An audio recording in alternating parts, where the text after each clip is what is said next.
Oke, thank you, puji Tuhan. Selamat malam, semua shalom. Para hamba-hamba Tuhan di GBI Hosana ya. Ya, topiknya sangat menarik, yaitu pelayanan tanpa pamrih. Ya, sebelum saya sharing, Bapak Ibu Saudara, saya dilahirkan di sebuah keluarga yang papa saya seorang gembala sidang dari sebuah gereja kecil di kampung. Jadi papa saya menggembalakan dulu itu cuman 3 orang, dan 3 orang ini pun juga dari kampung tersebut. Dan saya diajari sama papa saya melayani, bahkan pelayanan saya pertama adalah bukan langsung di mimbar, tetapi pelayanan yang tidak terlihat, yaitu saya melayani di bidang kebersihan gereja. Saya melayani menyiapkan tempat ibadah, saya melayani ngepel, nyapu, terus bersihin toilet. Lalu zaman dulu masih pakai kursi yang kayu itu, Bapak Ibu Saudara. Saya melayani di sebuah gereja yang besar, yaitu gereja GBPS Arjuno. Saya ditaruh papa saya di sana untuk melayani di bidang kebersihan gereja. Kemudian papa saya cuma pesan sama saya begini, saya masih ingat. Ketika kamu melayani, ya melayani Tuhan, bukan melayani pekerjaan Tuhan, tapi melayani Tuhan, itu kamu tidak boleh nuntut hak apapun. Itu yang papa saya sampaikan ke saya. Itu yang pertama. Saya masih ingat, bahkan ketika saya melayani di kebersihan pun, orang nggak lihat saya tetap melakukannya. Sampai satu ketika saya enggak punya alat musik, Bapak Ibu, di rumah. Saya enggak punya alat musik. Tapi semua musik yang saya bisa mainkan itu muncul karena kerinduan hati saya untuk bisa main musik. Walaupun di rumah saya sendiri tidak punya alat musik. Jadi ketika ada orang main gitar di gereja, saya cuma melihat. Dan ketika orang itu selesai, saya pinjam gitarnya dan saya main sendiri. Saya cari sendiri kuncinya. Itu saya masih ingat, masih kelas 3 SD, Bapak Ibu. Saya masih ingat. Kelas 3 SD. Saya cari kunci sendiri. Saya mainkan sendiri gitarnya. Dan puji Tuhan bisa. Dan kemudian ketika ada orang main keyboard, saya lihat. Sembari saya bersihkan gereja, saya lihat orang main keyboard. Ketika selesai ibadah, saya pun mencoba sendiri dengan memainkan keyboard. Puji Tuhan, oleh karena kemurahan Tuhan, Tuhan titipkan sebuah talenta bagi saya, bisa memainkan musik di empat alat musik. Jadi main bass, main gitar, main keyboard, main drum. Dan semua terjadi secara natural. Saya tidak pernah mengenyam yang namanya les, enggak. Saya belajar otodidak. Dan saya baca firman Tuhan begini. Ingat enggak Bapak Ibu? Ada firman Tuhan begini. Ketika seorang tuan hendak pergi ke luar kota, tuan itu mempercayakan. Ada yang dikasih 5 talenta. Ada yang dikasih berapa? 2 talenta dan 1 talenta. Ya. Kata kuncinya, Tuhan itu bukan memberikan, kita ngomong. Tapi Tuhan itu apa? Mempercayakan. Kalau memberikan, itu Tuhannya nggak berhak untuk berkembang berapa. Nah itu ya. Tapi karena mempercayakan, jadi harus dikembangkan. Jadi ketika pelayanan saya dimulai dari hal kecil, Bapak Ibu Saudara, saya percaya banyak tantangan yang saya hadapi. Bahkan saya mau kesaksian, saya orangnya bukan orang yang pandai bicara. Saya orangnya dulunya gagap, kayak Musa, gagap. Kalau Bapak Ibu ada lawak namanya Ajis Gagap, ya itu saya tuh seperti itu. Saya minder, tetapi kerinduan saya besar dan itu mustahil. Saya ngomong sama Tuhan, Tuhan, Samuel pengen bisa mimpin pujian, bisa WL. Itu bagi saya mustahil. Karena untuk bicara, untuk ngomong saja, saya gagap. Saya bisa gitu sudah.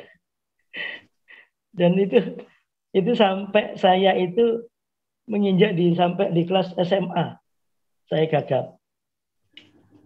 Ketika ada sebuah retreat di sekolah, saya minta sekali lagi sama Tuhan, Tuhan jama bibir saya supaya saya bisa melayani Tuhan. Saya ingin jadi worship leader. Dulu bukan worship leader, dulu song leader. Ya, ingat ya, dulu song leader. Sekarang berubah jadi namanya worship leader. Gitu ya. Lalu Tuhan lawat saya secara langsung, ada panas di bibir saya, di mulut saya. Dan ketika retreat itu selesai, amin, puji Tuhan, saya bisa bicara dengan normal. Seketika itu juga, saya bisa dengan normal. Jadi banyak pelayanan saya lakukan di gereja ya. Jadi pelayanan itu karena ini hamba Tuhan ya. Jadi saya mengarahnya di gereja ya. Walaupun arti kata pelayanan pun ya melayani itu secara luas, kita sebagai di marketplace, sebagai pekerja, sebagai orang yang punya usaha, itu juga pelayanan gitu loh. Tapi malam hari ini saya akan mengerucutkan di sebuah tujuan, yaitu pelayanan di gereja. Ya. Ya, ini kesaksian saya itu yang pertama, sehingga Tuhan mulai mempercayakan saya bisa memimpin pujian. Dulu nggak langsung di jemaat umum, Bapak Ibu. Saya dulu di sekolah minggu, kemudian di Pamuda, kemudian dipercayakan Tuhan di ibadah umum. Nah, seperti itu. Jadi itu pelayanan saya lakukan sampai sekarang.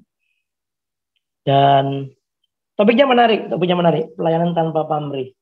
Ya, sedikit agak kita ini open ya, kita mau open ya, Jadi saya rindu ketika ada sebuah peneguran untuk hamba Tuhan, untuk diri saya sendiri. Ya, tahun 2005 Bapak Ibu saya mulai memimpin pujian.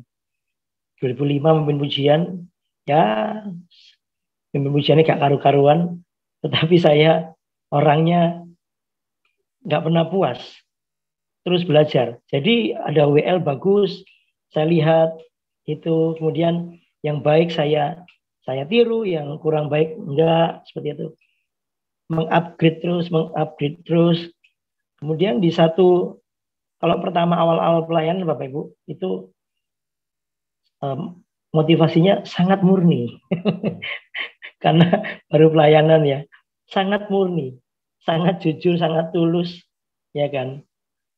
Saya langsung open aja, pelayanan tanpa pamrih. Ya, ada kata pelayanan dan pamrih. Ya, saya akan memulainya begini, Bapak Ibu. Mungkin teman-teman yang mau nyatet boleh begini. Saya dapatnya begini, Bapak Ibu.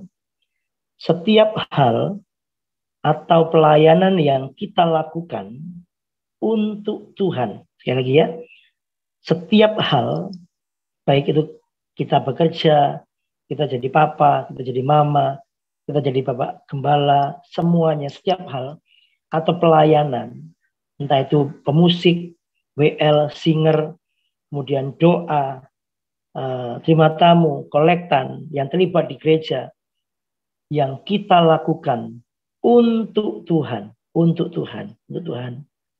Jadi dari Tuhan, oleh Tuhan, untuk Tuhan, itu adalah sebuah hal yang bersifat rohani. Ya. Sebaliknya, hal rohani atau pelayanan yang kita lakukan tanpa melibatkan Tuhan adalah sebuah pekerjaan sekuler. Ya, hal rohani nih, pelayanan nih, tapi kita lakukan tanpa melibatkan Tuhan. Atau begini, ujungnya bukan Tuhan. Awalnya mungkin bisa sama Tuhan. Tapi perjalanan waktu, ujungnya bukan untuk Tuhan. Ujungnya bisa, maaf. Ujungnya bisa pencapaian diri. Ujungnya bisa apa? Uang. Ujungnya bisa apa? Ketenaran. Ujungnya bisa apa? Hype-nya mimbar. Hype-nya panggung. Atau ujungnya bisa apa? Show, one man show. Pelayanan ini adalah sebuah pekerjaan sekuler. Jadi sekuler ini begini. Ada hal rohani dan hal yang sekuler. Ini pemikiran saya Bapak Ibu. Apa yang membedakan mereka bisa rohani atau sekuler? Yang pertama yang membedakan begini. Apakah yang mendorong hati kita untuk melakukan itu? Kalau dorongan pelayanan kita hanya sekedar begini. Aku pengen melayani supaya aku dilihat orang, dorongan hatinya. Aku pelayanan supaya aku dikatakan orang Kristen. Aku melayani supaya apa? Supaya aku gak nganggur. Atau begini, aku pelayanan supaya apa? Sorry, maaf. Supaya dapat income tambahan. Itu akan hal rohani yang akan bersifat sekuler. Dan itu sudah saya lewati Bapak Ibu. Saya sudah melewati itu. Di tahun-tahun 2010, saya melewati itu. Bahkan saya, mohon maaf saya mau katakan begini. Hari Minggu saya bisa di 6 tempat. Bahkan 7 tempat. 7 tempat. Cabang ini. Wah kayak itu saya lakukan. Semata-mata apa? Ya, semata-mata saya cuma kepengen dapat yang namanya love gift atau persembahan kasih. Saya terjebak, ini cerita saya sendiri ya. Saya terjebak di satu zona yang mana begini.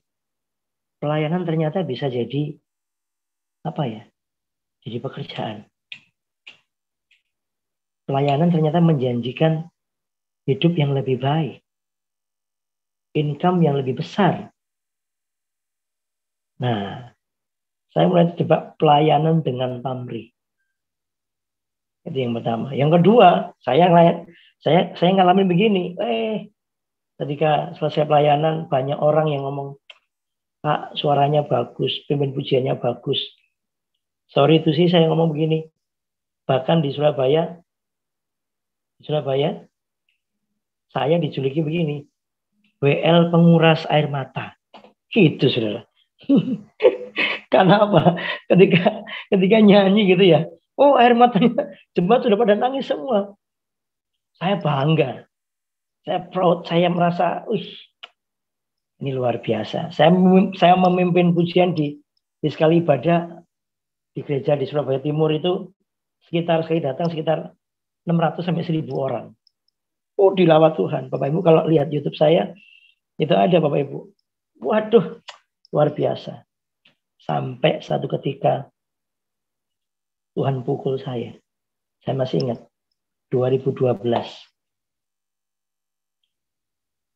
Saya dipukul Tuhan, dibawalah di sebuah tempat yang tidak pernah saya pikirkan. Saya masuk penjara, Bapak Ibu. Coba. Saya masuk penjara. Saya bukan orang baik. Saya masuk penjara. Kalau dinilai dari hukum, Bapak Ibu. Dari hukum ya. Dari opini masyarakat ya. Saya nggak bersalah. Karena apa? Karena saya cuma mengenalkan antara yang punya mobil sama yang sewa mobil. Saya kenalkan, saya tidak tahu harganya berapa. Tiba-tiba waktu pengembalian mobilnya hilang. Jadi penyidik menganggap saya ini adalah pintunya.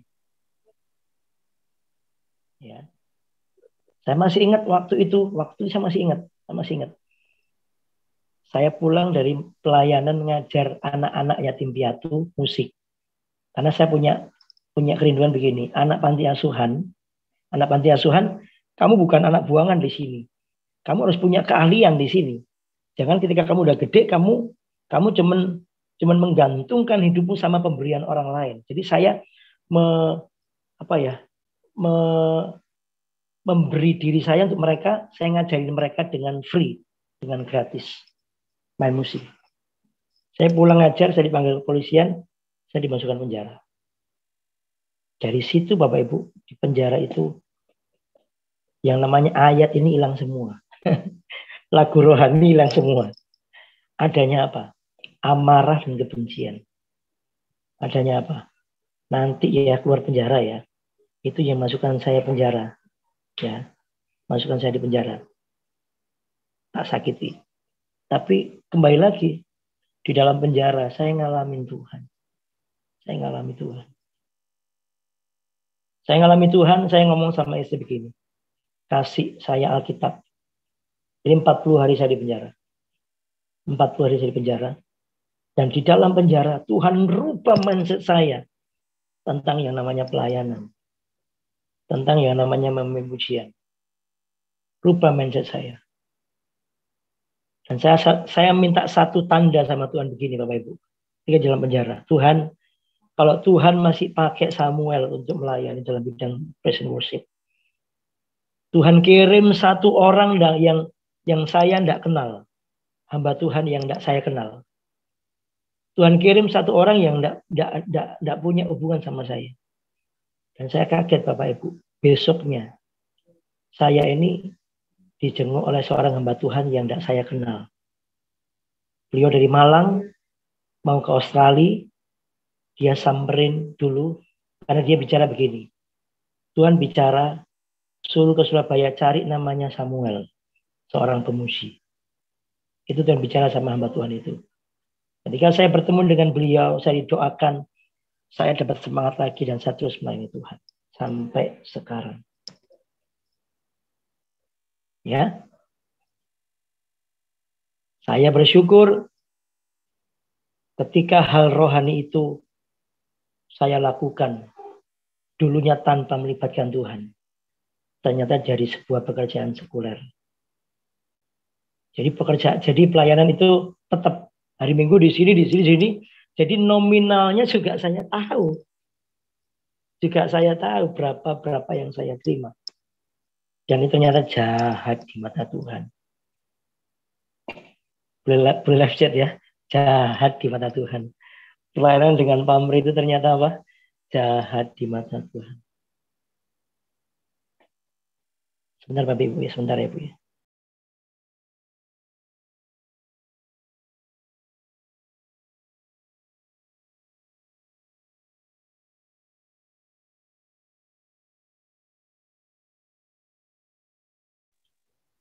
Mohon maaf, ada mobilnya dipindahkan. Jadi ketika saya di dalam penjara, saya ketemu dengan orang-orang, saya mulai saksi sama Tuhan. Bahkan di dalam penjara saya juga Tuhan percayakan membaptis orang yang notabene dia seorang kiai. Itu juga luar biasa Bapak Ibu. Dari doa pagi yang saya pimpin di gereja di penjara lapas itu, tiba-tiba orang itu tertarik gitu loh. Orang itu biasa jalan pagi, lalu tiba-tiba dia samperin saya, ini masnya yang nyanyi-nyanyi di gereja ya kalau pagi ya. Oh iya Pak. Kemudian orang ini tanya-tanya, lalu orang ini kepengen bisa nyanyi, saya ajarin dan memberi diri dibaptis di dalam penjara. Dia percaya sama Tuhan Yesus dalam penjara. Saya percaya kuasa puji-pujian itu luar biasa. Amin. Ya kan? Seperti itu. Jadi pelayanan tanpa pamrih ini adalah pelayanan yang sungguh-sungguh apa? Kalau Bapak Ibu Saudara melayani Tuhan, kemudian nggak ada seperti darah yang daging yang tersayat, nggak ada sesuatu yang tergores. Semua katakan gini, pelayanan itu jauh dari kata nyaman, Bapak Ibu. Katakan amin. Ya, pelayanan, melayani itu jauh dari kata nyaman. Bagi saya pribadi, prinsip saya pribadi ya. Dan ini Papa saya ngajarin ya. Selama kamu masih bisa bicara dan berjalan, kemanapun Tuhan utus, kamu pergi. Gitu. Nggak usah lihat berapa yang kamu terima nantinya. Kamu sudah pegang mic di mimbar, itu sudah upahmu yang luar biasa. Karena saya ambil pujian. Itu Papa saya ngomong begitu sama saya. Percaya saja. Senengin hati Tuhan. Bukan melayani pekerjaan Tuhan. Melayani perasaan Tuhan. Layani hati Tuhan. Saya ngomong gini nangis loh Bapak. Kenapa? Saya ini bukan orang baik. Bagi saya melayani adalah sesuatu hal yang harus karena begini. Harus melayani karena apa? Karena itu Tuhan. Karena itu Tuhan yang sudah kasih teladan buat kita. Bahkan Matius 20 ayat 26 sampai 28 ngomong begini sama kita kan. Aku datang bukan untuk dilayani, tapi untuk melayani. Ini sudah paten. Jadi Bapak Ibu semuanya jemaat Tuhan, ya. Saya mengajak ya. Kita itu sebenarnya hutang penyembahan sama Tuhan. Kita tuh hutang hutang korban sama Tuhan. Karena apa? Pelayanan yang kita lakukan itu semata-mata hanya untuk Tuhan. Tidak boleh ada yang namanya bagian kita sedikit pun. Itu yang perlu kita garis bawahi. Jadi ada prinsip pelayanan tanpa pamrih ya. Ada prinsip pelayanan tanpa pamrih. Yang pertama begini. Ini yang jadi pondasi saya melayani begini. Prinsip pelayanan tanpa pamrih yang pertama adalah God loves first. Artinya begini. Kasih Tuhan yang pertama. Yang harus jadi pijakan kita. Harus jadi dasar kita melayani. Harus jadi pondasi kita melayani. Kalau ini jadi pondasi kita melayani Bapak Ibu Saudara. Mau dipuji orang, mau enggak. Mau dapat sesuatu dari gereja ataupun enggak. Mau dapat apa lagi? Dapat nama ketenaran atau enggak. Itu nomor kesekian. Yang penting pijakan kita benar. Kasih Tuhan, cinta Tuhan. Benar nggak sih? Kita tuh harusnya udah binasa Bapak Ibu. Kita tuh harusnya udah terima hukuman yang kekal. Tapi coba untuk kita tuh dipikirin sama Tuhan. Hidup kita tuh, waduh. Saya kalau ngomong begini nggak layak gitu ya. Bisa sampai di mimbar melayani, nggak layak banget. Tapi sekali lagi karena Tuhan, karena cinta Tuhan. Kalau dasar kita salah, kalau dasar kita begini, aku mengasihi Tuhan, makanya aku melayani Tuhan. Wah, saya percaya itu kayak semangatnya kayak Coca-Cola. Kemudian di di gonjang-gonjang gini, dibuka, jos, semangat. Itu kalau dasarnya aku mengasihi Tuhan. Pulang KKR, pulang retreat biasanya semangat Bapak Ibu ya. Ya, retreat 3 hari semangat pulang. Ibadah semangat.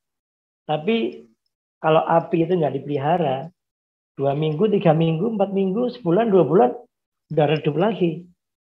Makanya saya mengajak pondasi kita harus benar. Dasar kita harus benar. Kasih Tuhan, cinta Tuhan. Yang sudah terima kita apa adanya. Ketika saya keluar dari penjara, Bapak Ibu, pelayanan saya lakukan adalah begini. Saya memberkati gereja-gereja yang belum ada sumber daya manusia tentang WL, saya ke sana. Dan puji Tuhan, saya dikasih Tuhan beban bukan beban ya, dikasih Tuhan hati Tuhan, karena saya dapatnya dari Tuhan free. Saya lakukan itu tanpa saya melihat jumlah yang namanya persembahan kasih yang diberikan. Saya pergi ke Cilacap dengan biaya sendiri. Saya pergi ke Semarang juga. Saya pergi ke Malang. Saya pergi ke Lumajang, GW Rock Lumajang. Saya pergi ke Banyuwangi. Saya lakukan itu. Dan tentunya saya punya istri yang luar biasa. Yang dukung saya melayani. Ini penting, saudara. Ini partner luar biasa itu saya. Karena benar istri saya dulu bukan orang Kristen. Orang agama seberang. Orang agama sepupu kita. Dan puji Tuhan, terima Tuhan Yesus. Dia dukung saya. Dan saya lakukan itu Bapak Ibu. Bukan bulanan Bapak Ibu. Tetapi hampir sekitar 3-4 tahun. Sampai gereja itu benar-benar punya WL sendiri. Saya lepas. Dapat persembahan kasih? Dapat amplop? Ya, dapat. Tapi, mohon maaf. Biaya yang saya keluarkan lebih besar dari apa yang saya dapat. Ajaibnya Tuhan. Selalu pakai pintu yang lain. Untuk apa? Memberkati saya. Itu yang pertama. Bagi kami para hamba Tuhan, ujiannya begini, ujian hatinya begini Bapak Ibu. Ketika pelayanan mulai nggak benar nih, ujian hatinya begini. Ketika dapat PK kecil, itu ujian hatinya. Apa Bapak Ibu? Dapat apa? Dapat amplop kecil, itu ujian hatinya. Saat dapat amplop kecil, masihkah kita berkata begini, thank you Tuhan? Atau, terus minggu depan gak pelayanan lagi, cari yang agak gede. Loh, itu sudah saya lewati Bapak Ibu, udah saya lewati. Bahkan untuk gereja tersebut, saya kirim anak didik saya ke sana. Saya lebih memilih pelayanan di tempat yang gede. Itu saya dulu. Itu pelayanan dengan pamrih. Begitu Tuhan hajar, Tuhan remukkan, Tuhan seret, Tuhan pukul.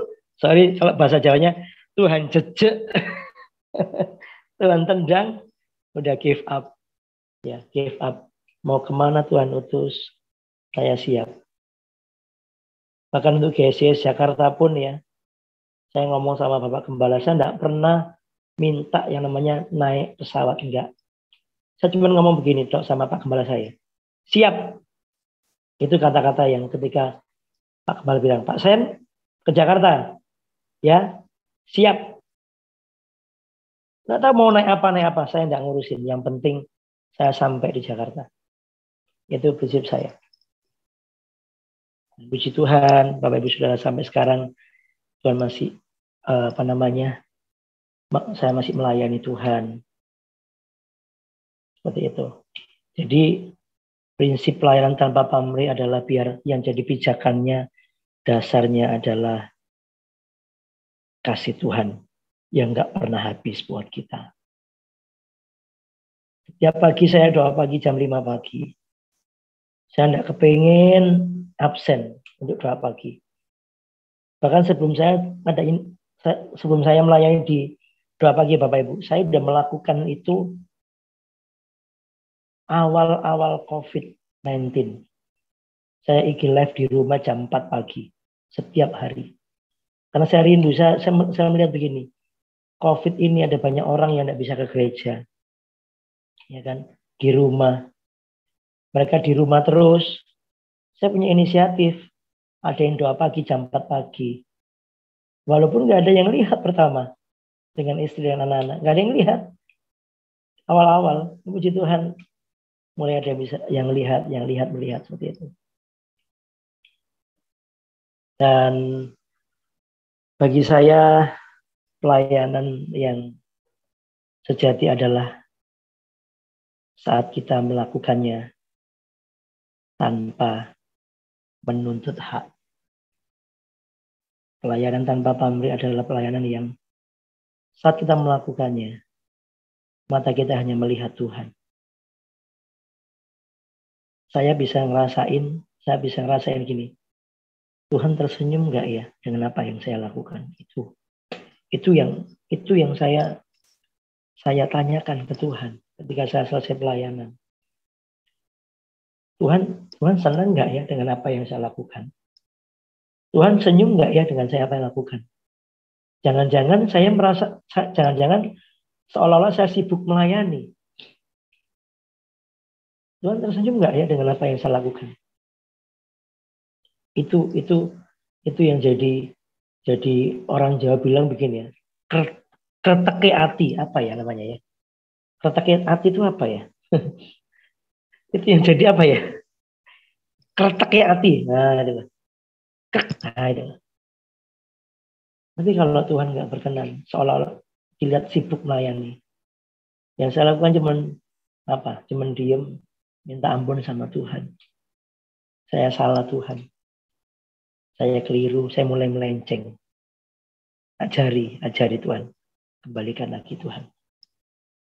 Yang kedua, prinsip pelayanan tanpa pamrih adalah integritas. Integritas ini penting Bapak Ibu.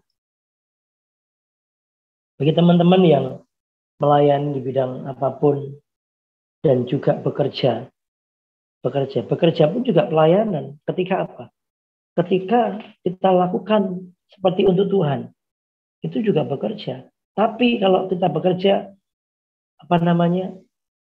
bukan seperti untuk Tuhan, hanya untuk sukses, hanya untuk kaya, hanya untuk sebuah pencapaian. Nah, itu jadi sekuler akhirnya. Jadi sekuler. Tapi kalau kita melakukannya seperti untuk Tuhan, walaupun pekerjaan kita sederhana, kalau seperti untuk Tuhan, saya percaya Tuhan pasti berkati kok. Seperti itu. Walaupun sederhana. Jadi ibu juga gitu, jadi mama juga begitu. Kalau didik anak-anak kita seperti kita lakukan untuk Tuhan, ya harusnya nggak ada kata capek, nggak ada kata lelah. Tetapi biarlah integritas ini juga jadi bagian penting dari kita melayani. Seorang pelayan yang punya integritas. Kalau orang Jawa ngomong gini, integritas itu apa? Jawaban jero podo. Apa ya? Dalam sama luar itu sama. Nggak beda. Hidup melayani di mimbar, sama ketika turun dari mimbar, hidupnya sama. Itu punya integritas. Namanya integritas. Kalau setiap kita punya integritas, saya percaya Tuhan pasti mempercayakan hal-hal yang besar buat kita. Bicara tentang pamrih. Pamrih itu banyak Bapak Ibu ya. Pamrih itu bisa ujian, tadi saya ngomong, manusia, pencapaian, suksesan, kemudian bisa jadi pembuktian diri. Nah itu juga, aku bisa main musik kok, pembuktian diri. Nah itu pamrih namanya. Dan kalau pamrih itu, kalau kita nggak dapat pamrihnya, kita bisa apa? Undur dari Tuhan. Percuma pelayanan gak dihargai. Wis gak pelayanan, gak gerejo-gerejoan, gak GBI Hosana, gak Pak Gembalaan. Gitu. Sifatnya akan sementara. Tapi kalau kita pelayanan dengan sungguh-sungguh, ya tanpa pamrih, kita punya pijakan yang benar, yaitu Tuhan mengasihi kita. kita punya integritas yang baik di hadapan Tuhan. Ya, kita tidak ngejar apa-apa. Saya mau nanya Bapak Ibu, kira-kira yang kita pelayanan itu kita mengejar apa sih? Bisa dibantu live chat teman-teman, pelayanan mau ngejar apa sebetulnya? Mau ngejar apa? Bagi para pemusik, para WL, yang dikejar itu apa? Saya mau ngomong ya, saya ngomong gini. Ketika saya menginjakkan kaki di Jakarta Pelayanan ya, kerja yang sekarang ya, itu ada menyenangkan hati Tuhan Pak. Good. Terus ya, kencang di situ ya. Kencang di situ, good. Ketika saya ada di gereja Jakarta, nggak ada di sini. Ada di sini nggak ya? Takutnya ada di sini. Ntar saya lihat dulu. Oke. Oh, nggak ada. Ada banyak orang yang kepingin jadi WL. Saya heran. Kenapa kamu pengen jadi WL ya? Yalah. Padahal dari pusat sudah ngutus saya gitu loh. Saya ngomong sampai kalau kamu jadi WL silakan gitu loh. Tapi dari pusat ngutus saya ke Jakarta. Bahkan Pak Gembala udah kasih mandat sama saya, Pak Samuel yang memimpin pujian sampai selesai. Tapi masih ada orang-orang yang japri secara pribadi kepada saya. Saya WL Pak jam sekian. Bagi saya begini, kalau Tuhan yang suruh silakan. Ayo kita sama-sama open ya, kita mau dandani hati kita, motivasi hati kita. Pelayanan itu jangan cari apa-apa, jangan cari sesuatu yang fana, jangan cari sesuatu yang bisa hilang, sesuatu yang bisa habis. Pelayanan jangan dijadikan ajang pemenuhan kebutuhan. Maaf saya bicara begini. Karena saya udah ngalamin seperti itu Bapak Ibu, makanya saya bisa ngomong gitu loh. Ketika saya pelayanan hanya pemenuhan kebutuhan, ya berkatnya cukup itu saja. Ini saya bicara berkat ya, mulai bicara berkat ya. Ya. Tapi ketika saya mulai mengubah, Tuhan ubah hati saya, pelayanannya untuk Tuhan, mohon maaf, saya bicara. Saya bicara berkat ya. Saya diberkati rumah oleh seseorang.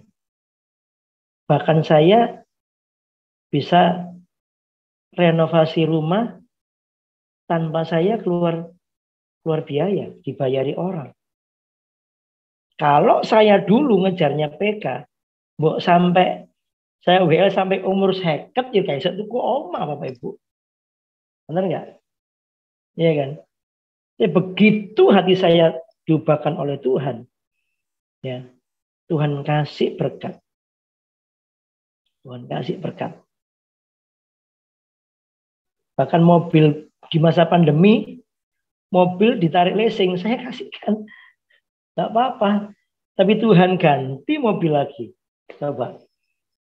Dikasih orang mobil lagi. Seperti itu. Ketika saya mulai menyerah sama Tuhan, saya ngomong sama istri begini, kalau kita sudah mengalahkan yang namanya uang, kita menang segalanya. Udah itu aja. Kalau kita udah mengalahkan yang namanya mamon, uang, kita udah mengalahkan semuanya. Karena dulu bagi saya hidup dari PK. Hidup dari apa? Persembahan kasih. Amplop yang saya terima. Gitu. Dan saya salah jalan. Saya wrong way, saya salah besar. Dan Tuhan ajar. Dan sekarang saya boleh berkata begini. Ternyata bisa melayani Tuhan itu sesuatu hal yang manis, yang luar biasa. Bapak Ibu, apapun yang jadi pelayanan kita, baik itu di mimbar ataupun kita sebagai pendoa yang nggak kelihatan, lakukan itu dengan apa? Dengan kasih Tuhan yang sudah kita terima. Saya percaya Tuhan pasti tidak usah minta berkat ya.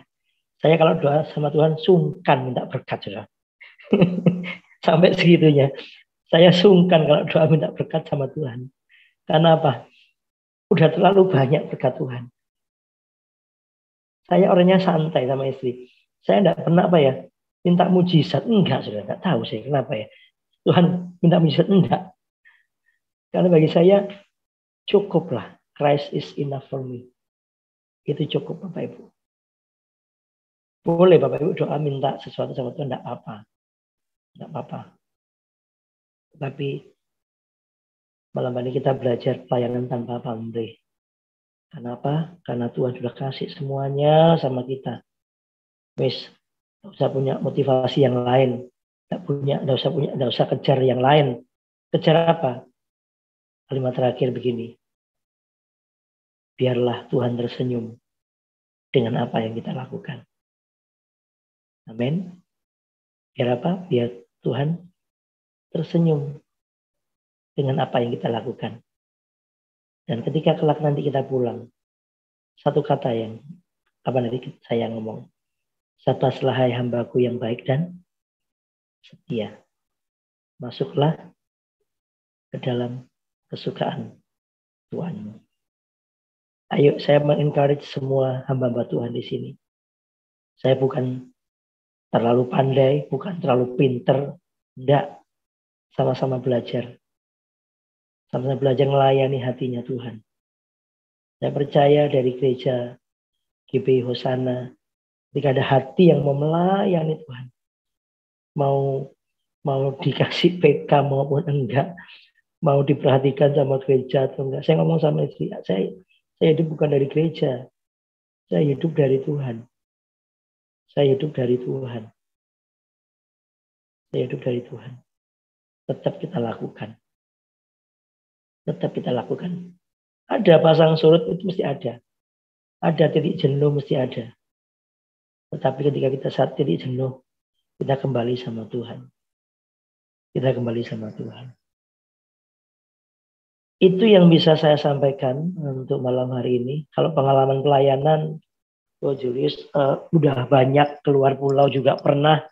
Keluar pulau juga pernah begini. Diajak orang nih ya ceritanya ya. Diajak orang ke Pulau Sulawesi. Ngomong begini orangnya yang ngajak. Tiket berangkat kita sudah ada. Pak Sam nanti gampang tiket pulang. Nanti dikasih sama pelayanan di gereja. Gitu ya. Oke siap. Saya berangkat ke Sulawesi. Saya pelayanan. Hari pertama saya tidur di hotel, langsung ditinggal sama orang yang ngajak saya pelayanan. Saya ditinggal sendirian Bapak Ibu. Saya bingung ini. Ini saya kemana ini? Saya tolak itu apa ya? Saya nangis Tuhan ini saya pelayanan di luar pulau kok saya ditinggal. Ternyata orangnya enggak tahu kemana. Bawa semua amplop itu Bapak Ibu. Amplop persembahan dibawa semua. Saya tinggal di gereja. Gitu loh. Saya ngubungin orang orang tua saya. Saya ceritakan, papa saya malah marah gitu loh. Pakai dengkul, pakai lutut berdoa. Saya bilang begini sama papa saya, kirim tiket pulang. Gasok pulang ke Surabaya ini. Soalnya ditinggal sama orang yang bawa saya. Papa saya marah-marah. Pakai dengkul, pakai lutut sembayang. Padahal papa saya bisa untuk ngirimin tiket. Tapi papa saya ngajarin begitu. Sembayang ya sudah saya sembayang Bapak Ibu. Sembayang kemudian waktu senggang saya nggak tahu jadwal saya di mana nggak tahu. Di telepon juga nggak bisa. Saya ke mall, ke sebuah mall di kota itu Bapak Ibu. Saya ke mall, saya makan es teh karena uang saya juga nggak ada. Sambil saya bawa tas gede karena udah check out dari hotel cuma sehari semalam. Ya, saya sembahyang, saya nyanyi. Kemudian saya kaget. Saya ketemu dengan teman saya SMP di Surabaya. Teman SMP di Surabaya pindah luar pulau, kerja, sukses jadi kontraktor di pulau itu. Dia tanya sama saya, "Weh, Sam, lapo nang kene, kenapa kamu di sini?" layanan, saya cerita bla bla bla bla, cerita semuanya, diajak ke rumah, puji Tuhan diberkati Tuhan, rumahnya kerjaannya diberkati Tuhan. Terus dia tanya, pulang kapan? Saya bilang, secepatnya. Secepatnya saya pulang. Loh, pulang kapan? Nggak tahu. Gitu. Sudah pesan tiket. Lagi on the way tiketnya. Saya bilang gitu. Lagi on the way. Ya udah, tak beliin tiket pulang. Gitu. Tak beliin tiket pesawat pulang. Dan saya dikasih persembahan kasih. Waktu itu saya masih ingat. 5 juta rupiah. Besar Bapak Ibu bagi saya. Besar bagi saya. Itu pengalaman pelayanan saya. Ya, ditinggal di sebuah pulau yang saya nggak tahu, nggak kenal, seperti itu. Ya, tapi Tuhan ajaib. Kembali lagi Bapak Ibu, ketika yang kita kejar hanya Tuhan, ketika yang kita kejar hanya Tuhan, mungkin diizinkan sebentar, ya kan kayak saya tadi, diizinkan panik sebentar, tapi lihat Tuhan berkati luar biasa. Oh, pelayanan banyak. Mau pelayanan di mana? Memimpin pujian di mana? Di orang gila. Oh, pernah Bapak Ibu? di rumah sakit gila, rumah sakit jiwa, pernah pelayanan Bapak Ibu. Ya, Natal, ibadah Natal. Jadi saya nyanyi lagu apa, dia nyanyinya lagu apa. Bingung sudah. Saya nyanyi lagu Ku Cinta Yesus, mereka nyanyi lagu Tak Gendong Kemana-mana. Aduh, kan banyak pelayanan yang saya lakukan. Pelayanan di Papua, oh pernah KKR, ya mohon maaf tidak mengecilkan sebuah suku gitu ya. KKR penyembahan di lawat Tuhan, tapi kan bisa melihat mereka meluk saya dengan tanpa pakaian gitu ya. Dipeluklah saya, ya sudah saya terima. Haleluya, haleluya, haleluya. Seperti itu. Ya, seru banget, seru banget. Kalau saya ngejar sesuatu, ngapain jauh-jauh ke sana? Ketemu dengan orang-orang yang apa namanya suku pedalaman, ngapain jauh-jauh di sana? Tapi ketika saya melakukannya hanya untuk Tuhan, Tuhan bawa luar biasa. Biasanya Tuhan kasih kado gitu ya. Dari pelayanan luar pulau yang suku pedalaman, tiba-tiba diajak orang ke Israel. Loh, coba. Ya, diajak orang ke Israel, ya kan? Diajak orang ke Israel, cuman begini masalahnya. Ini rombongan nggak ada pemain gitarnya. Oh ada, WL sing main gitar. Ya jadi julukan saya di sana Satria Bergitar. Karena apa? Tiap kali bawa PD mesti bawa gitar sendiri. Ajak itu aja. Ajak Pak Samuel aja. Bisa WL dan bisa main gitar. Loh, nyampe lah ke Israel. Dari pulau pedalaman dibawa Tuhan ke Israel.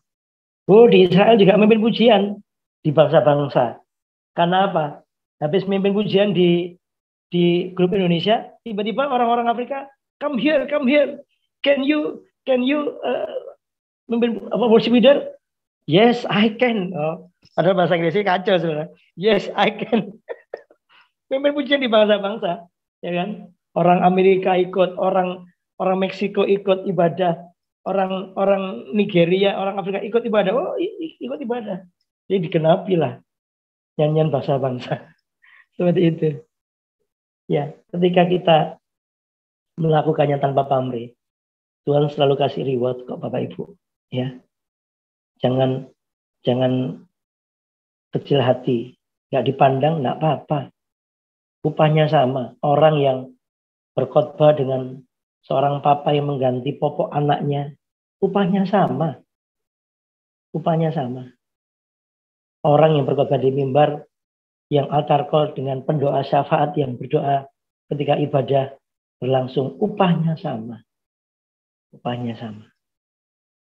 Ayo sekali lagi, hamba-hamba Tuhan di GBI Hosana, kita mulai dandani hati kita ya. Yang kita lihat hanya cuma Tuhan. Ya, kita nggak mau cari apa-apa. Kita hanya menyenangkan hati Tuhan. Mungkin itu yang bisa saya sampaikan.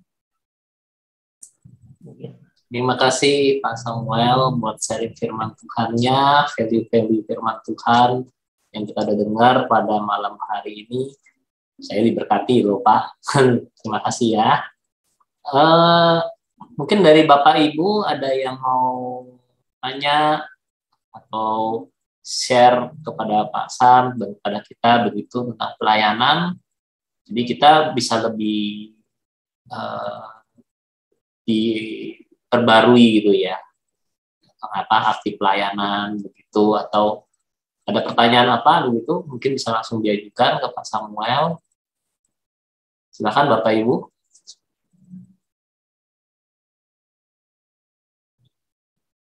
Ada? Yus, Tante mau tanya ya. Silakan Tante, langsung aja ke Pak Samuel. Malam Pak Samuel. Saya mau tanya ya, apa bedanya melayani Tuhan dengan melayani pekerjaan Tuhan? Karena kita lihat banyak orang keliru, yang mereka sibuk dengan pelayanan pekerjaan Tuhan, tapi lupa untuk melayani Tuhan. Jadi saya mau tanya apa bedanya, Pak? Ya, baik. Ini pertanyaan yang sering ditanyakan dan sering muncul, melayani Tuhan dan melayani pekerjaan Tuhan. Sebetulnya begini Bapak Ibu ya. Dua hal ini sesuatu yang tidak bisa dipisahkan harusnya. Karena begini, orang yang melayani Tuhan, mereka harus melayani pekerjaan Tuhan. Orang yang melayani pekerjaan Tuhan, belum tentu melayani Tuhan. Lagi ya, melayani Tuhan, itu ujungnya juga melayani pekerjaan Tuhan. Melayani Tuhan, itu dikaitkan dengan yang namanya begini. Kehidupan orang yang sudah ditebus oleh Tuhan.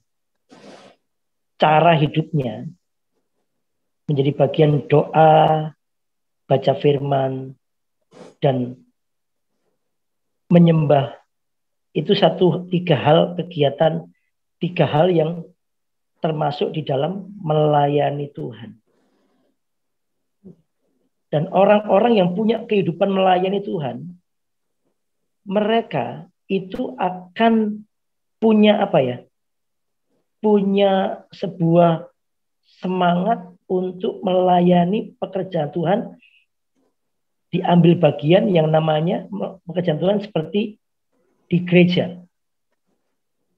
Jadi pekerjaan Tuhan itu termasuk yang namanya singer, main musik, kemudian WL, lalu kolektan, pendoa, asyir, kunjungan ke jemaat, itu bentuk dari pekerjaan Tuhan. Pekerjaan Tuhan. Tetapi ini semua dilakukan dengan hati yang melayani Tuhan. Jadi tidak bisa dipisahkan dua hal ini seharusnya. Dan tidak bisa dipilih. Bukan sebuah pilihan. Tapi hati-hati ini. Hati-hati kita terjebak cuman di pekerjaan Tuhan saja. Nah, seringkali seperti itu. Ketika hal rohani dilakukan tanpa melayani Tuhan, tanpa punya keintiman dengan Tuhan, itu akan berubah menjadi sebuah hal yang sekuler. Sekuler itu, ini bisa sekuler. WL bisa sekuler, singer bisa sekuler, main musik bisa sekuler. Karena apa? Ujungnya adalah apa? Ujungnya adalah hal-hal yang fana. Hal-hal yang nggak kekal. Jadi dua hal ini bukan sebuah pilihan harusnya. Ini dua hal seperti dua sisi mata uang. Orang yang mengasihi melayani Tuhan, orang yang sudah ditebus dengan kasih-Nya, harus diaplikasikan dengan melayani pekerjaan Tuhan. Tentunya dengan roh yang mengasihi Tuhan, melayani Tuhan. Jadi Tante, ini sesuatu hal yang nggak bisa dipilih, bukan sebuah pilihan. Orang yang melayani Tuhan pasti melayani pekerjaan Tuhan. Orang yang melayani pekerjaan Tuhan belum tentu melayani Tuhan. Jadi kalau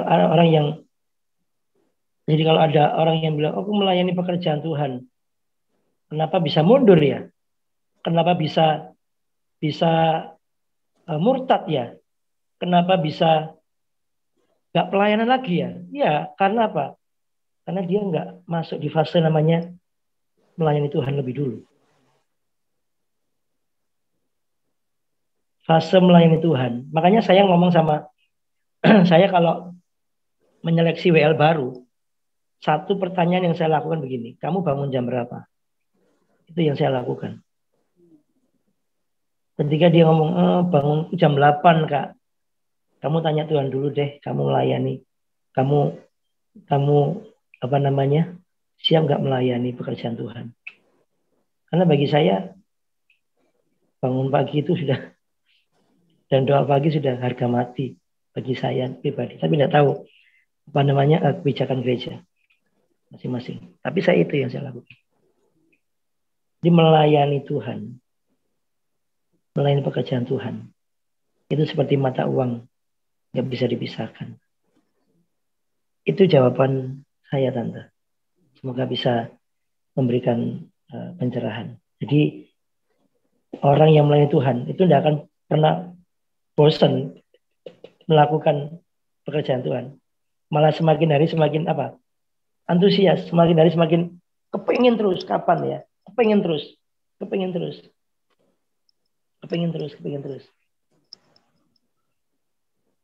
Melayani Tuhan itu hal rohani. Akan menjadi hal rohani juga. Kalau melayani pekerjaan Tuhan, ujungnya Tuhan yang dipermuliakan. Itu dari saya, Tante. Semoga bisa. Makasih ya. Makasih, Pak. Jawab. Ya, ada lagi Bapak Ibu. Kita waktunya sampai jam 20.30 ya biasanya ya. Nah, ada lagi dari Bapak Ibu yang mau bertanya atau share bagaimana? Silakan. Atau aku tanya satu deh pertanyaan ya Pak ya, Pak Sam. Ya. Kan Pak Sam ini kan di WL ya, pelayanan paling kuatnya ya Pak ya. Ya. Di WL itu kan banyak berkaitan dengan bentuk pelayanan yang lain, singer, pemain musik, ya kan, bisa ada soundman juga, multimedia dan banyak lagi lah. Nah, ada nggak Pak tips bagaimana ini memadukan semua orang ini sebagai satu tim pelayanan ya? Yang pertama, kedua, pernah nggak ada gesekan gitu Pak antara para klien dengan lain dan gimana itu ada yang nggak suka mungkin dengan dia atau misalnya beda sama pembicara ya, pembicara firman Tuhan kan single fighter ya. Iya. Kalau kita ini kan teamwork ya. Iya. Gimana sih? Ya,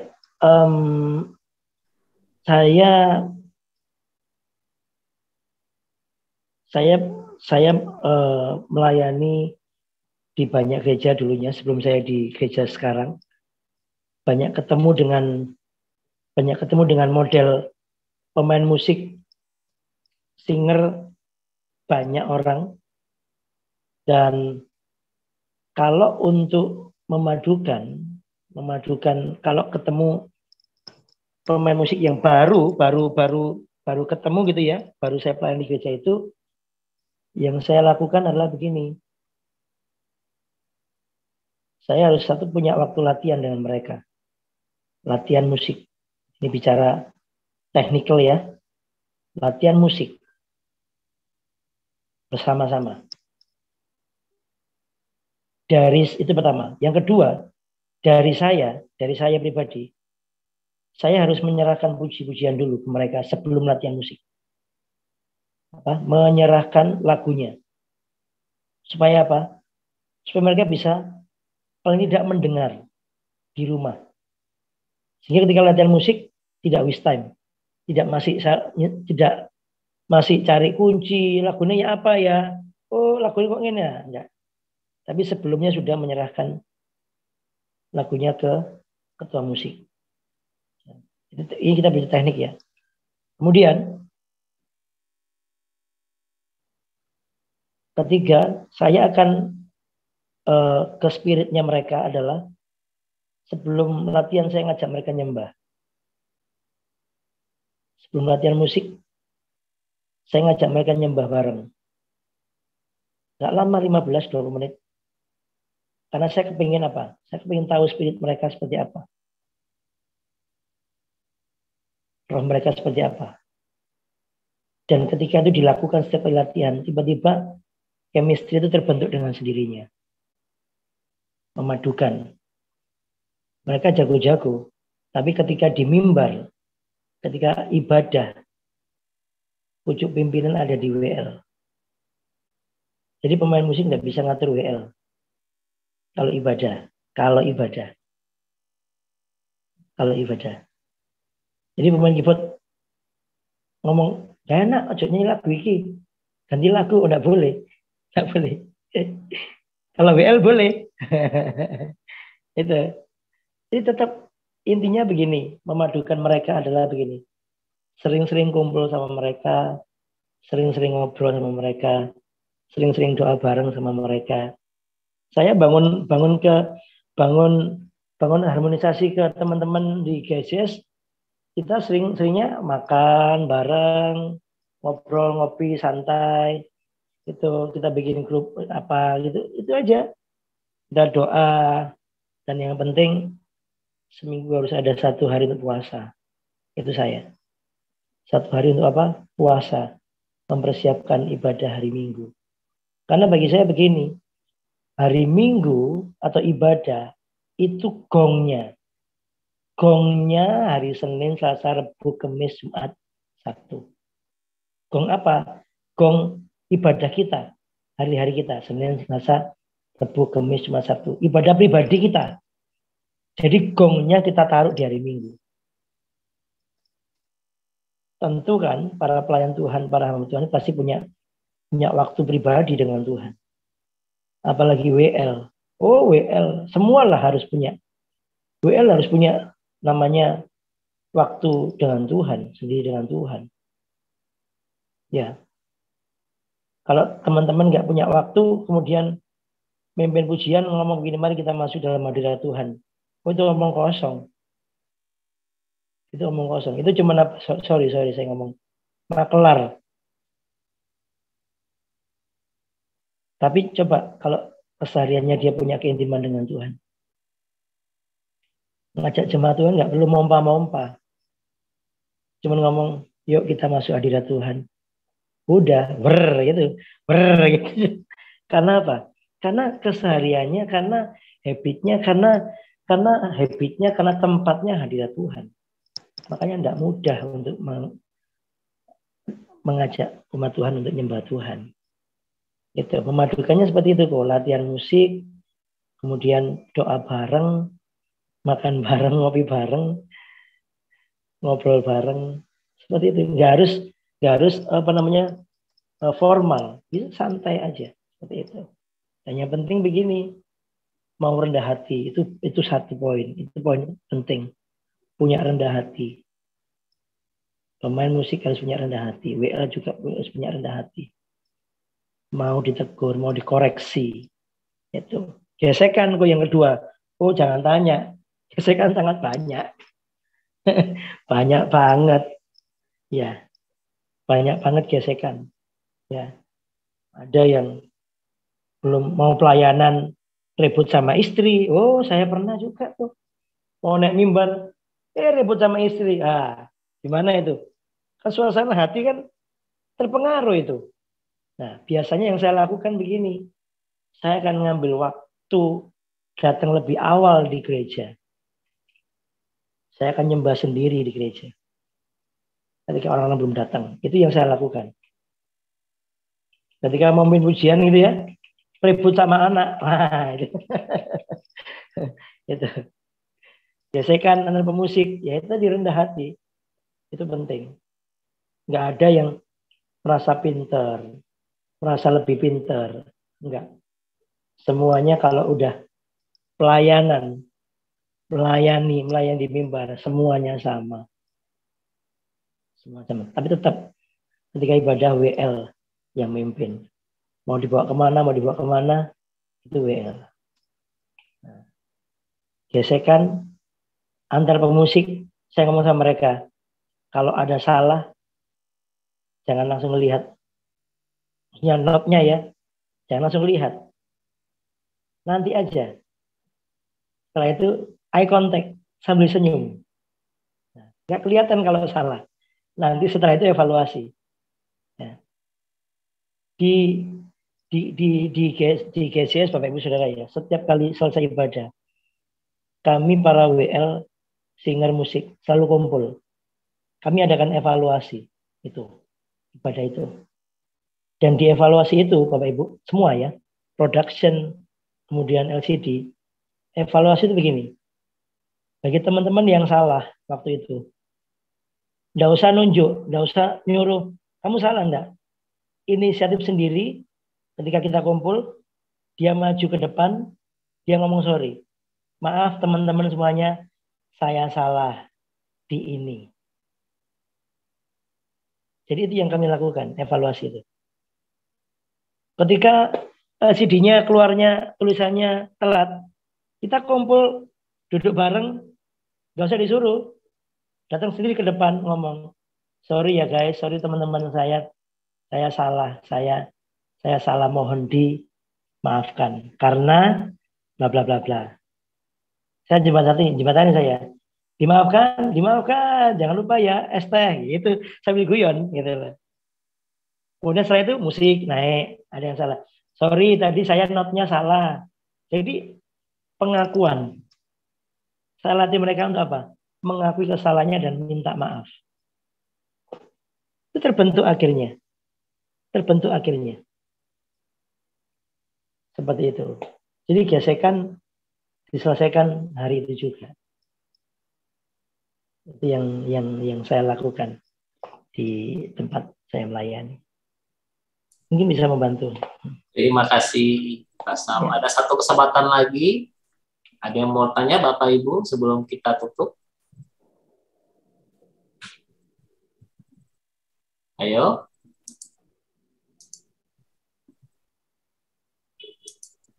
Udah ditutup? Saya hitung sampai 10 ya. 1, 2, 3. Saya nanya. Ayo ya Cie. Maka saya mau nanya, kalau misalnya suara kita jelek itu fals, untuk jadi WL apa bisa dirubah Pak?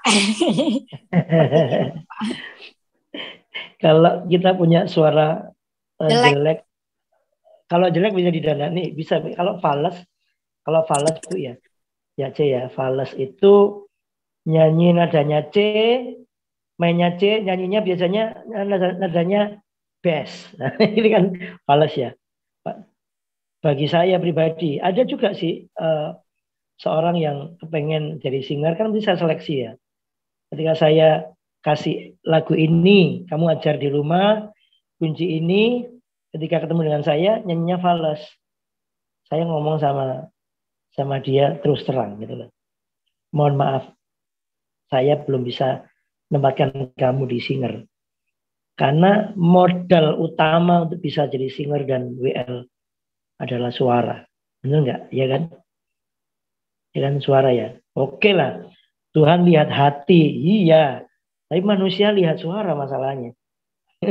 Tuhan lihat hati. Iya. Tapi yang dengerin ini butuhnya suara gitu loh. Kalau kita WL suara fals, ya otomatis nggak jadi berkat. Ya kan? Saya mesti ngomong gini. Kamu punya kesempatan lagi. Kamu mesti belajar lagi. Dan saya akan ngomong sama mereka begini. Koko akan ajari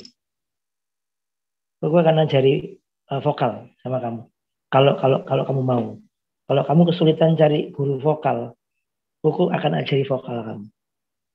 Jadi yang merasa nggak bisa singer itu punya kesempatan ke depan bisa singer. Saya kasih solusinya juga gitu loh. Kamu cari guru vokal, kalau kamu nggak ketemu, kok ngajarin kamu vokal. Jadi nggak kecewa gitu.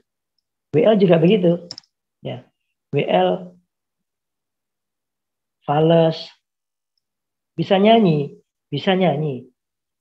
Tapi kalau ada beberapa nada yang fales, ketika saya dengerin YouTube gitu ya, kok fales. Saya pun juga masih sering fales Bapak Ibu. Kalau pimpin pujian, ya kan? Oh iya fales. Saya masih, ayo belajar sama-sama. Tapi kalau sudah dari awal masuk jadi WL, kemudian diseleksi fales ya, saya sih ngomong, kamu mesti tanya Tuhan dulu panggilanmu di mana. Karena begini, jangan dipaksain. Kalau sesuatu yang dipaksain, karena begini, sama. Mungkin yang suara fales bisa ditaruh di bagian asyir dengan senyumnya yang nggak fales, bisa kan gitu, ya kan? Senyum saudara itu juga luar biasa. Mungkin ditaruh di bagian apa, gitu ya. Tapi kalau kepengen jadi WL, punya suara fales, ya nggak apa-apa, berusaha les vokal. Karena bisa diubah kok. Wong saya gagap aja bisa ngomong lancar kok. Ya kan. Saya punya teman suara fales, ketika ketemu dengan saya tanya, kamu kepengen banget bisa nyanyi? Kepengen Kak? Serius kepengen kamu? Kepengen? Kamu wahengai bersin aja fales gitu loh. Tapi saya kepengen Kak. Ya udah kamu belajar sama kakak. Ajari pelan-pelan. Saya ajari pelan-pelan. Lu bisa nyanyi sampai sekarang. Fales bisa diubah. Ya. Wong muka aja bisa diubah kok, apalagi yang fales. Itu jawaban dari saya. Ya, tadi itu semangat ya. Walaupun punya suara fales, nggak WL semangat. Artinya mungkin Tuhan mau pakai di bagian yang lain. Tapi kalau kepengen ya jangan berhenti belajar gitu loh. Terus belajar vokal. Ya, jangan sedih hati. Terus pelayanan banyak kok. Ya. Mungkin bisa ucapan saya. Ya, terima kasih Pak Samuel untuk malam hari ini. Supaya lebih ini saya ulangin tentang sumerinya. Tadi Pak Samuel share kepada kita bahwa setiap hal atau pelayanan yang kita lakukan untuk Tuhan adalah hal yang bersifat rohani. Sebaliknya, setiap hal atau pelayanan yang kita lakukan tanpa melibatkan Tuhan itu adalah pekerjaan sekuler. Itu satu poin yang cukup baik. Jadi untuk membedakan apakah kita itu lagi melayani atau bekerja, karena pelayanan pun juga bisa jadi pekerjaan ya. Itu adalah kita lakukan untuk Tuhan atau bukan. Terus ada perbedaan antara pelayanan dan bekerja itu adalah bagaimana kita mendorong, apakah yang mendorong hati kita untuk melakukan hal tersebut. Nah, dasar kita melayani itu harus benar, yaitu kasih kita kepada Tuhan. Dan yang kedua adalah kita melihat kepada Tuhan. Tuhan senang atau tersenyum nggak dengan apa yang saya lakukan. Seperti itu adalah yang mendorong hati kita untuk melakukan hal tersebut. Dan yang nomor dua adalah berbicara soal integritas. Melakukan segala sesuatunya seperti untuk Tuhan. Kita nggak ngejar apapun. Apa yang kita lakukan di luar dengan apa yang kita lakukan di dalam sesama. Apa yang kita lakukan di mimbar dan di luar mimbar pun itu sama. Kurang lebih begitu ya Pak Sam ya? Ya. Terima kasih Pak Sam untuk kesempatan pada malam hari ini. Tuhan Yesus memberkati. Ya, nanti kita akan tutup dalam doa.